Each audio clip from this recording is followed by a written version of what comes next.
Ah, hello, dear friends. Today I have in front of me a fascinating book, Great Diaries, the world's most remarkable diaries, journals, notebooks, and letters. It's a fantastically large book, beautifully presented, showing us diaries and journals and notebooks kept by people throughout the years. So I'm really looking forward to flicking through this with you. I'm sure there are some fascinating elements in here. So we've got in our contents pharaohs, imperial Rome, China, court life, godly life, taking us through the years of 1500 to 1700, 1700 to 1800, all the way right up until the present day. A huge amount of content. So we'll split this into multiple parts. Here we have our introduction. Lovely quote here from The Importance of Being Earnest, Oscar Wilde. I never travel without my diary. One should always have something sensational to read in the train. Diary of Anxiety, Czech author Franz Kafka, recording his thoughts and dreams. Holocaust victims, of course, the young Dutch Jewish girl Anne Frank. Basho's Journey, 17th century Japanese poet Matsuo Basho.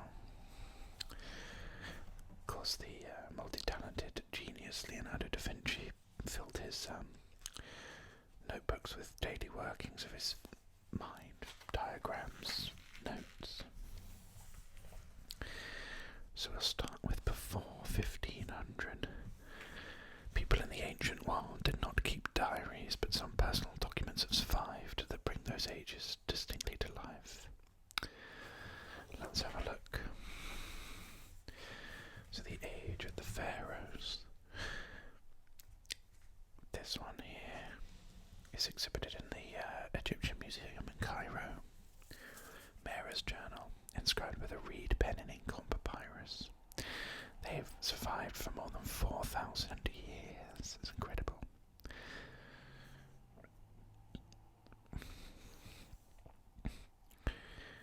The vertical columns describe the activities of each day.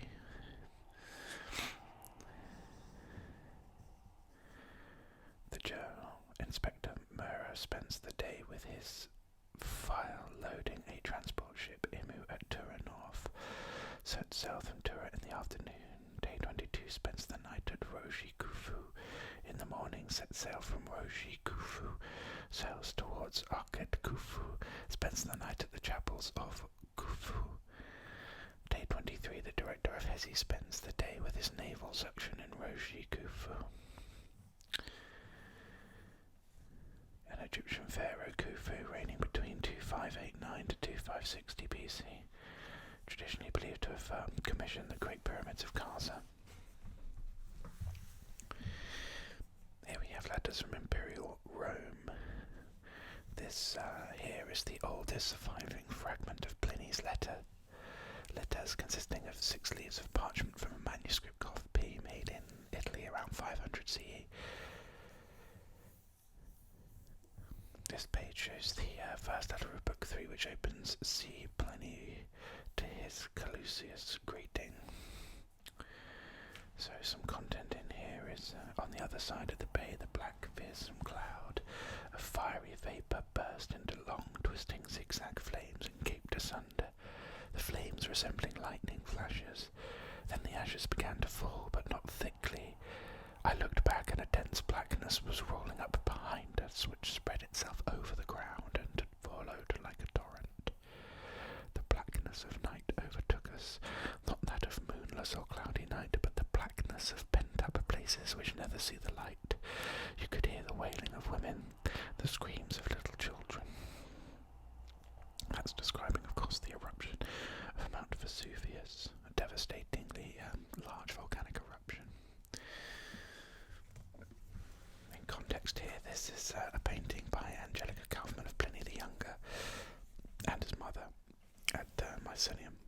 the eruption of Vesuvius in 79 CE, which destroyed the Roman coastal towns of Pompeii and Herculaneum.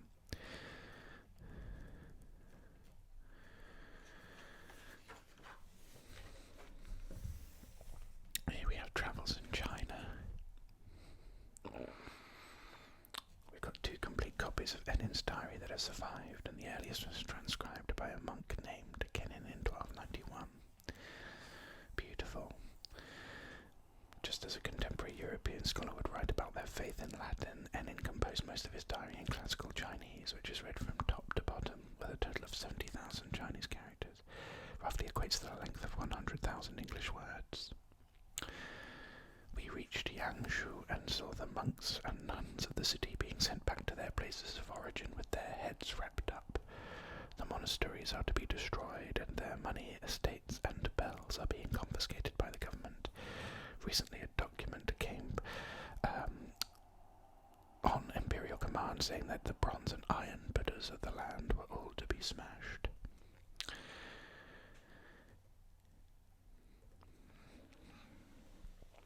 So this Buddhist monk compiled a day-by-day account of his time in China.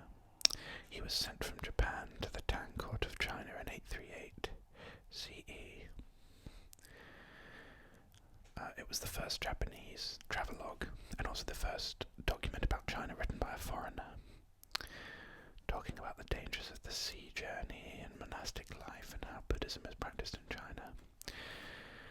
It's a very inclusive religion as well, meeting female pilgrims and describing an impressive festival where the monasteries prepared and opened their baths to the public.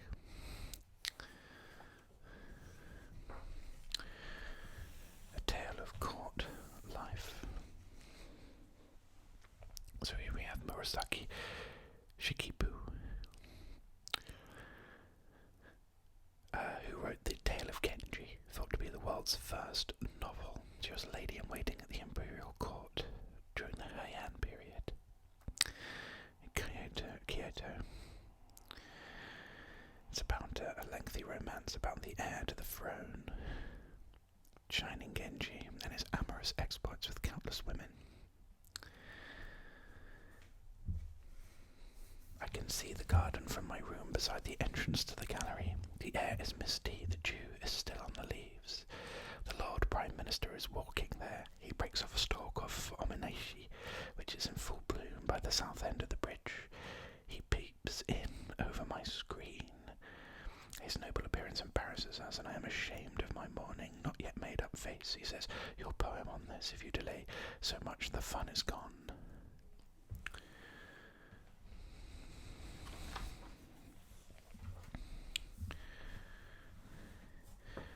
Here we have, in 1438, Marjorie Kemp, a Christian mystic, a medieval visionary who produced a fascinating day-to-day account of her religious and personal life. She lived in Lynn, a well-to-do town in East Anglia, which I'm guessing is it now King's Lynn in Norfolk. She owned a horse mill at one time, ran a brewery, had 14 children. Oh, can you imagine? Later went on her travels. So the book covers her life from her first pregnancy until her mid-60s.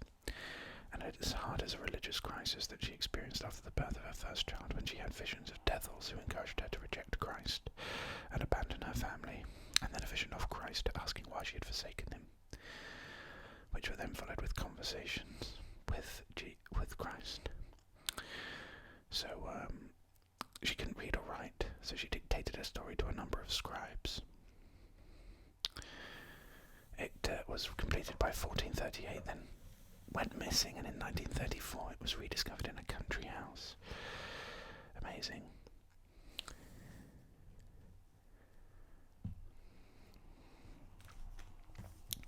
Marjorie met Julian of Norwich, who was an anchoress, a female hermit, walled up in a small room so that she could devote herself to a life of prayer. And Julian confirmed that Marjorie's visions were signs that the Holy Spirit was within her, and approved her claims that she had conversations with God. She describes travels to holy places in England and abroad, the longest being a trip to Assisi and Rome on the way back. Such long journeys were really unusual ages, especially for a woman. And she was tried for several offences that broke church laws. These included preaching, which was forbidden to women, and speaking directly to God. She was also suspected of being a lollard, one of a group of people who were highly critical of some of the beliefs and practices of the Catholic Church. Lollards faced punishment and were sometimes put to death, but Marjorie was found not guilty. Here's a quote. When she came into the churchyard of St. Stephen's, where a priest she knew had been buried, she cried, she roared, she wept. She fell down to the ground, so fervently did the fire of love burn in her heart. She had such holy thoughts and such holy memories that she could not control her weeping nor her crying, and therefore people were astonished at her, supposing that she had wept because of some fleshly or earthly affection, and said to her, "What is wrong with you, woman? Why are you behaving like this? We know him as well as you." Then there were some priests in the same place who knew her way of behaving, and they made her welcome with much kindness. Fascinating. A citizen's view here, an apothecary. In the 15th century in Florence. 15th century Florence was one of the largest, richest, and most cultured cities in Europe. So this diary begins in 1450 when he was just 14 years old. But he really only began writing it years later as it whisks through his early years. The diary records natural phenomena such as floods and eclipses, and also provides an eyewitness account of daily events. He attends hangings and dissections. A cross after the entry for the 19th of March 1516 marks his death, but the entries continue, perhaps written by his son right up until 1542. It's a landmark amongst early diaries. It's a diary of an ordinary citizen, providing a compelling insight into everyday life in Renaissance Florence. The marble giant, which was Michelangelo's David he's referring to, was taken out of the opera, and they had to break down the wall above the door so that it could come through. During the night, stones were thrown at the giant to injure it. Therefore, it was necessary to keep watch over it. It went very slowly, being bound in an erect position and suspended so that it did not touch the ground with its feet. It was moved along by more than 40 men. The said giant had been made by Michelangelo Buonarroti. Goes to show why it could be so important to leave notes and journals behind. They can provide such use to people in the future. Painting cannot be taught to those not endowed by nature like mathematics. Here we are with Leonardo da Vinci, one of the greatest painters of all time, and his comprehensive notebooks. The quote here, "Many will think that they can with reason blame me, alleging that my proofs are contrary to the authority of certain men held in great reverence by their inexperienced judgments, not considering that my works are the issue of simple and plain experience, which is the true mistress. These rules enable you to know the true from the false, and this induces men to look only for the things that are possible and with due moderation, and they forbid you to use a cloak of ignorance, which will bring about that you attain to no result, and in despair abandon yourself to melancholy. Experience has been the mistress of all who have written well, so as mistress I will cite her in all cases." This document here is much of one volume. The Codex Leicester records Leonardo's study of water. He describes how water flows around obstacles, the origin and development of rivers, the erosion caused by water, and the action of floods, storms, and tides. Alongside other illustrations, the centre here show waves hitting the shore.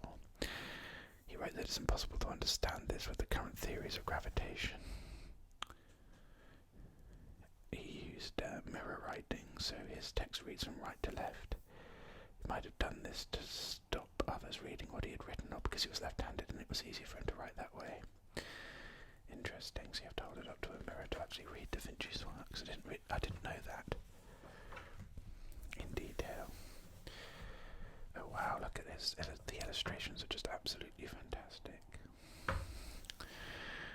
The eye, called the window of the soul, is the chief whereby the understanding may most fully appreciate the infinite works of nature.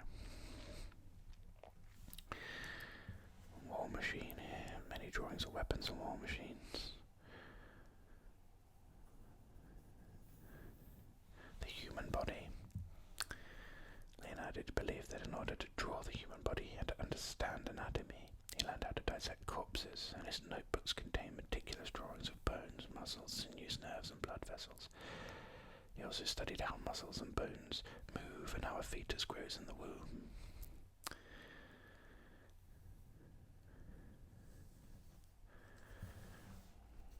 Just a staggering amount of genius.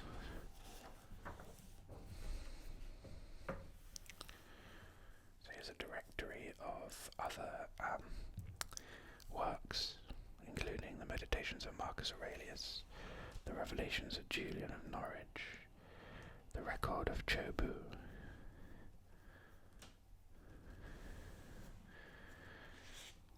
this really is a wonderful book, so comprehensive. Here we have the years 1500 to 1700, where keeping a diary became more common in Europe as a rise of, due to the rise of literacy and Puritanism. Here we have Antonio Pigafetta, an explorer and scholar. It's one of the most fascinating early travel narratives, filled with drama and excitement. It reads like an adventure novel, full of mutinies, shipwrecks, hostile islanders, dancing giants, all sorts of strange and exotic creatures. He was a scientific observer, and writings contain valuable information about the geography and wildlife of the Pacific Islands, and the harmful effects of the voyage on the islanders. The manuscripts of the first voyage will include 23 beautiful hand-painted watercolour maps. This map is from one of the French manuscripts that shows the southern tip of South America, and the stretch of water between this and Tierra del Fuego that provides a natural navigable sea route between the Atlantic and Pacific Oceans. It's now known as the Strait of Magellan.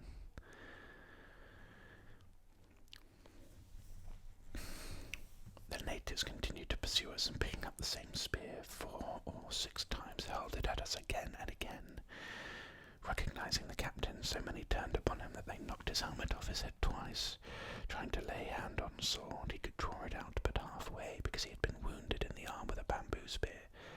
When the natives saw that, they rushed upon him with iron and bamboo spears, and with their cutlasses, until they killed our mirror, our light, our comfort, and our true guide.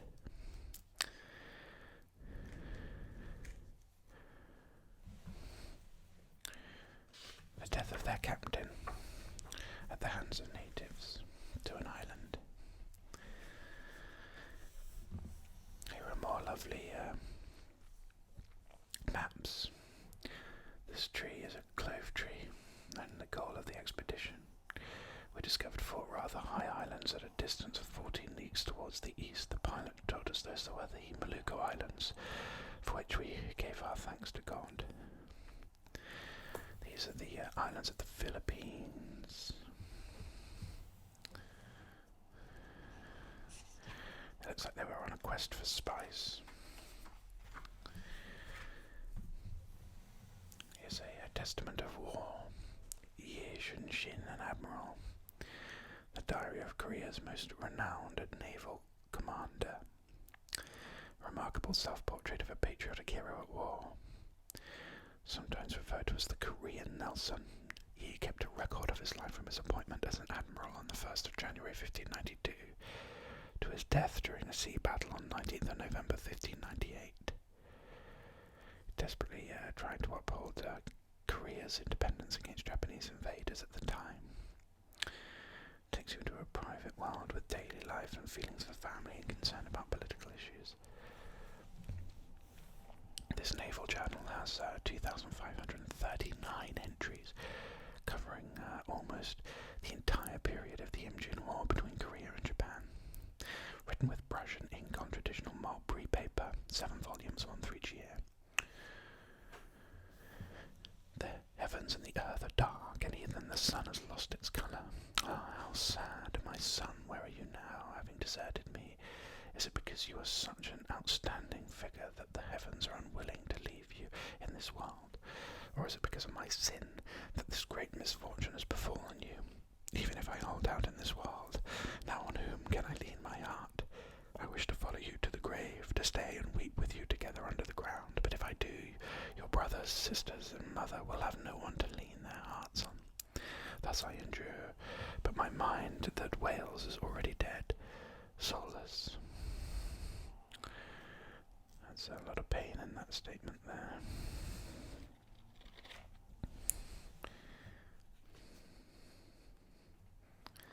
Became a classic text studied in Korean schools.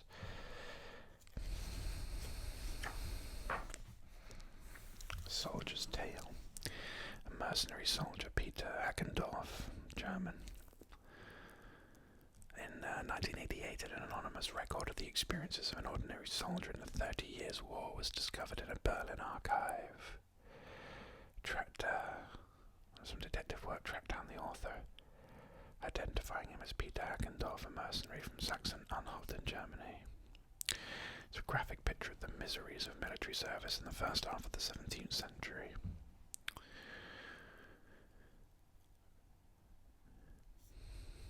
Alongside eyewitness accounts of major battles and historic events such as the sack of Magdeburg, the book describes the daily struggle for survival in a world wrecked by violence, starvation and disease. He vividly describes how, straggling behind the army with a hangover, he was attacked and robbed by peasants. The soldiers were often cold, wet and hungry, but there are hints of warmth in this bleak world, whether on the march or in camp. He was accompanied by his successive wives and their children. Mentions his first wife caring for him after he was wounded in battle and his concern for his ailing offspring, but death was everywhere. His first wife died in 1633. He lost 8 of his 10 children. It's tragic. Himself, he was a survivor. He put his memoirs in order and lived through to old age. I entered the city by storm without incurring any injury, but once in the city at the Neustadt gate I was shot twice through the body. That was my body.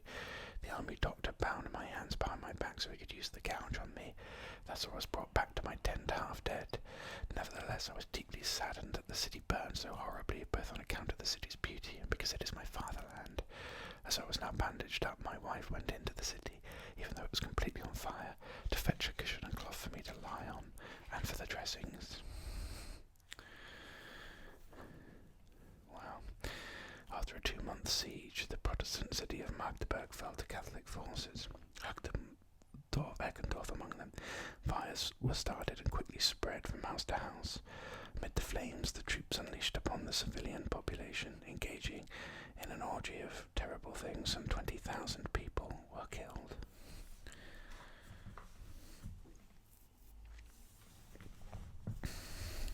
A Pilgrims Journal. William Bradford, a colonist. Of course, the Pilgrims who left on the Mayflower in 1620 to found the first long-lasting European colony in North America. One of the leaders, William Bradford, kept a journal describing the escape from persecution in Europe and the formative years of their settlement, Plymouth Plantation, in what is now Massachusetts. Kept this for 21 years. In the journal, Bradford pays tribute to Squanto, a Native American who was able to help the Pilgrims because he had learned English when he visited England with an earlier group of settlers. Squanto acted as their interpreter and taught the settlers how to cultivate local crops and where to fish. The first Thanksgiving, Bradford helped to organize a 3-day feast to celebrate the settlers' first harvest and to thank the Native Americans for their help. Squanto's advice about which crops to grow ensured that the Pilgrims had enough food to survive. The feast became the first American Thanksgiving. Wrote in a plain but expressive style, Bradford used his journal to tell the story of the Pilgrims from their problems in Europe, where they were forbidden to practice their religion freely, to the creation of their settlement in New England. Here on the first page, Bradford explains how the Church of England had become corrupt, leading the Pilgrims to purify the way in which they worshipped. It was winter, and they that know the winters of the country know them to be sharp and violent and subject to cruel and fierce storms. to search an unknown coast. Besides, what could they see but a hideous and desolate wilderness full of wild beasts and wild men? Which way soever they turned their eyes, save upwards to the heavens, they could have little solace or content in respect of any outward objects. For summer being done, all things stand upon them with a weather-beaten face, and the whole country full of woods and thickets represented a wild and savage hue.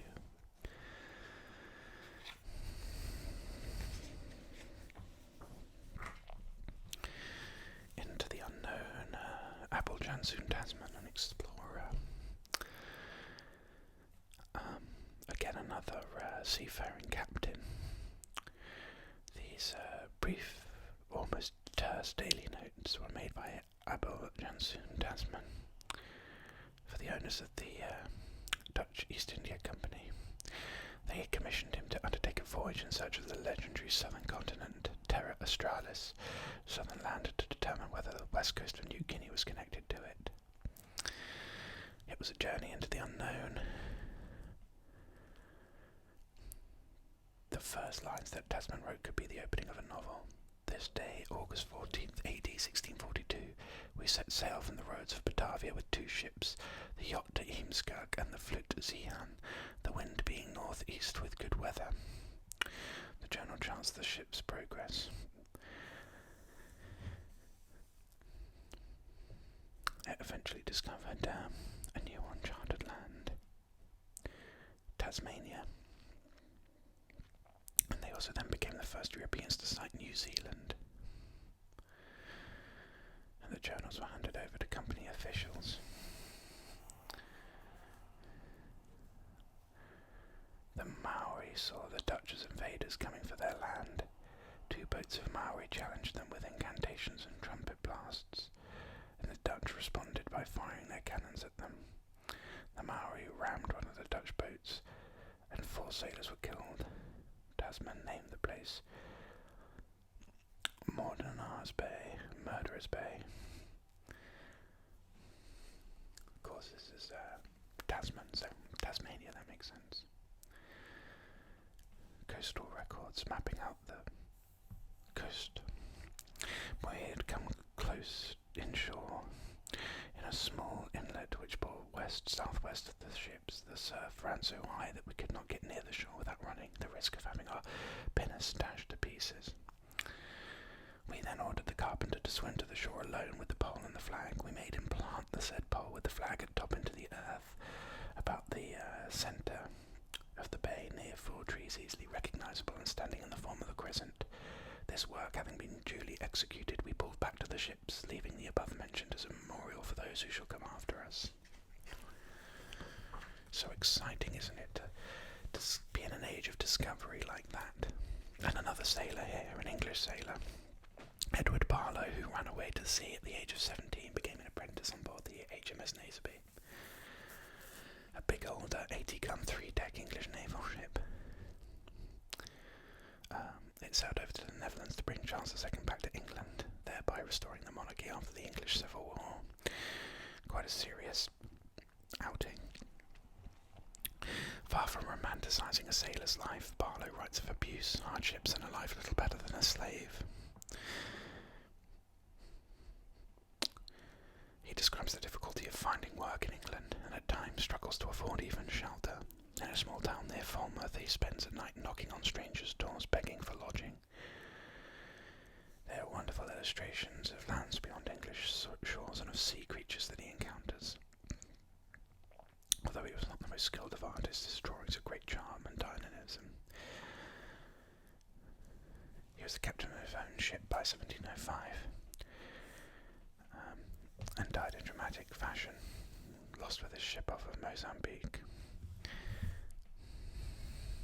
At last, there arrived a ship which had loaded at Barbados, and having been out of Barbados for 2 days, did meet with a hurricane of storm of wind, which blew so fiercely and continued so long that she was forced to cut her mainmast and mizenmast by the board, having much water in the hold, which had spoiled all the lower tier of sugar and done them a great deal of damage, and she was forced to bear up for Jamaica to repair again and get a new mast.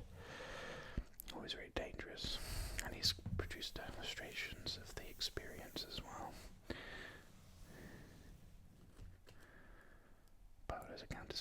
perils of the seas, and many instances of men dying from sickness in accidents or during sea battles. Must be terrifying.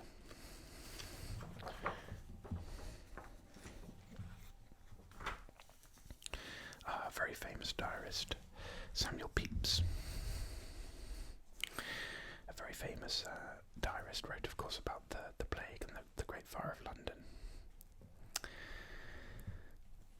The daily journal kept by Samuel Pepys from the 1st of January 1660 to the 31st of May 1669 is both a remarkable record of a turbulent period in English history and a frank self-portrait of unparalleled honesty. It takes us into the most intimate secrets of his childless marriage and his infidelities in the same plain manner he describes encounters with the king or major public events. Typically a fine narrative description of the coronation of Charles II in 1661 ends with Pepys blind drunk, waking up the next morning covered in his own vomit.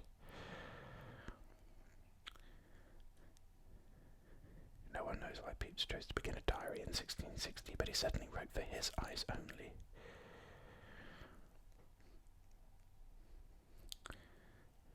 Public events are especially prominent in the first years in which Pepys kept the diary, which he was able to observe at close quarters, the end of the Commonwealth and the restoration of the monarchy. By 1665, when London was gripped by a plague of smallpox that killed about a quarter of the population, the diary is so absorbed in Pepys' buoyant career and active private life that the epidemic appears as little more than a grim background. In 1665 he writes of the greatest glut of success that ever I had, only under some difficulty because of the plague. The truth is, I do indulge myself a little, the more in pleasure, knowing that this is the proper age of my life to do it. Blessed be God, at the end of last year I was in very good health, without any sense of my old pain, but upon taking of cold, I lived in Axe-Yard, having my wife and servant Jane, and no more in family than us three. My wife, after the absence of her terms for 7 weeks, gave me hopes of her being with child, but on the last day of the year she had them again. The new Common Council of the city does speak very high, and have sent to Monk their sword-bearer to acquaint him with their desire for a free and full parliament. My own private condition very handsome, and esteemed rich, but indeed very poor. I don't know if he's just very casually writing about the loss of a child there, or the delay of a period. Yeah, the delay of a period. Against being asked to do something in Parliament. Very the later years here, like the Great Fire, coffee house culture. So I down to the waterside, and there got a boat and through the bridge, and there saw a lamentable fire, everybody endeavouring to remove their goods and flinging them into the river, or bringing them into lighters that lay off. Poor people staying in their houses as long as till the very fire touched them, and then running into boats or clambering from one pair of stair by the waterside to another. And among other things, the poor pigeons, I perceive, were loath to leave their houses, but hovered about the windows and balconies till they were, some of them, burned their wings and fell down.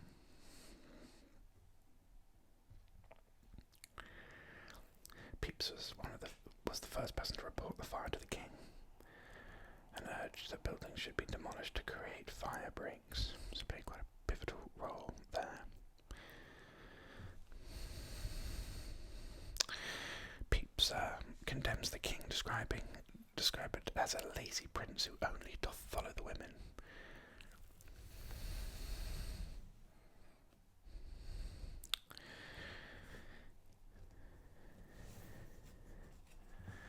A very key, crucial historic account.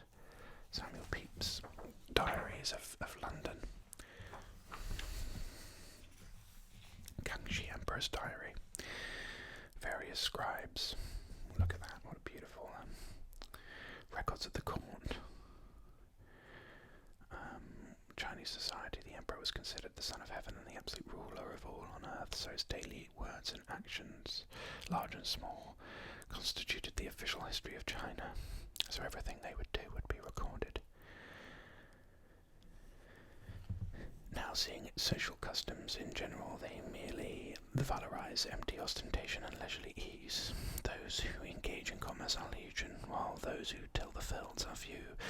All of of which results in lavish and wealthy households, but also superficial and duplicitous social relations. Those serving as local officials should encourage the elimination of extravagance and a return to simplicity. All attention and energy should be devoted to agriculture. Only then will each household have sufficient means and the decadent mood be reversed.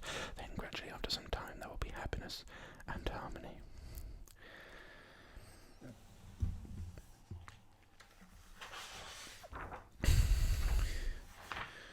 Letters of a devoted mother, Madame de Sévigné, an aristocrat.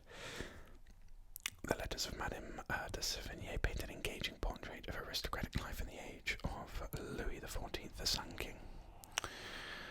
Came from a distinguished family and has philosophical and moral reflections that jostle with anecdotes about marital infidelity, mistresses, impotence, and homosexuality.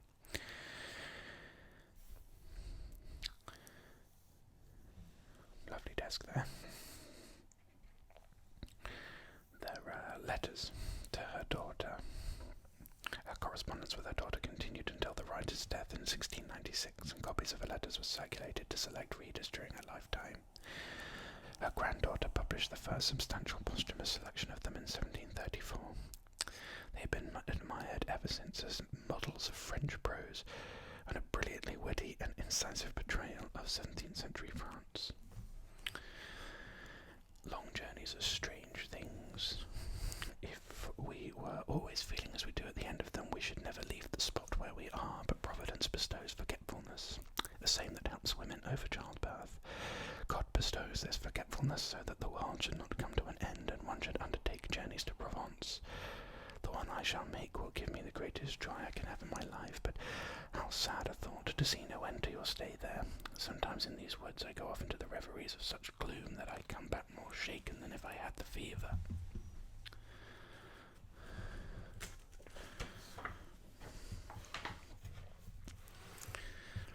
A Poet's Journey.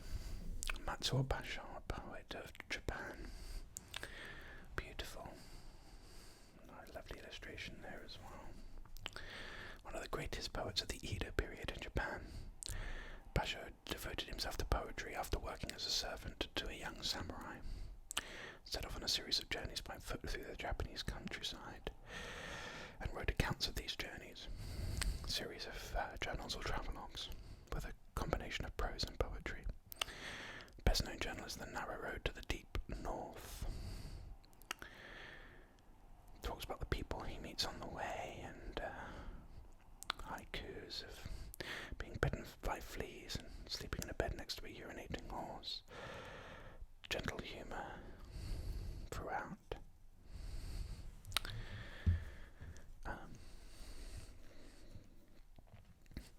I was told that the old seed of linked verse, once strewn in Oishida by the scattering winds, had taken root, still bearing its own flowers each year, and thus softening the minds of the rough villagers like the clear notes of a reed pipe, but that these rural poets were now struggling to find their way in the forest of error, for there was no one to guide them. At their request, therefore, I sat with them to compose a book of linked verse, and left it behind me as a gift. It was indeed a great pleasure for me to be of such help during my wandering journey. He is best known for his haikus, 3-line poems in which the first and last lines have 5 syllables and the middle line 7. It was already an established form, but Basho reached new heights. Could sum up a landscape and its emotional response to it in a very few words. It's a great art form. Haiku to be able to convey so much in such a short amount of time. We have Duc de Saint-Simon, the aristocrat, during the reign of the Sun King. His memoirs of Louis XIV and his court and of the Regency is a critical insider view of the French monarchy and court aristocracy in the age of the Sun King. He inherited the ducal title at the age of 18, admitting him to the cream of French nobility, served with the king's elite musketeers. He was never one of his favourites, Louis XIV's favourites, but he found an opportunity of advancement after the king's death in 1715, because he served as a member of the ruling council and as an ambassador to Spain. He wrote in a lively, vigorous style, and is much admired as an example of French prose. He combined an astute chronicle of major historical events with vivid character portraits. liked nobody to be in any way superior to him. Thus he chose his ministers not for their knowledge, but for their ignorance. He unceasingly occupied himself with the most petty details of his troops, his household, his mansions, would even instruct his cooks, who received, like novices, lessons they had known for years. This vanity, this unmeasured and unreasonable love of admiration, was his ruin. I'm sure we all know people like that, unfortunately, who, yes, feel like they need to give advice for absolutely everything. And then we have a directory of further writings from 1500s to 1700s. Adrian Cohen's Fish Book was lovely. John Evelyn's Diary, friend of Samuel Pepys, of course. Bartholomew Sharp, yes, an English sailor. And that brings us up to 1700 to 1800. I think this is a good opportunity to stop here for a moment before venturing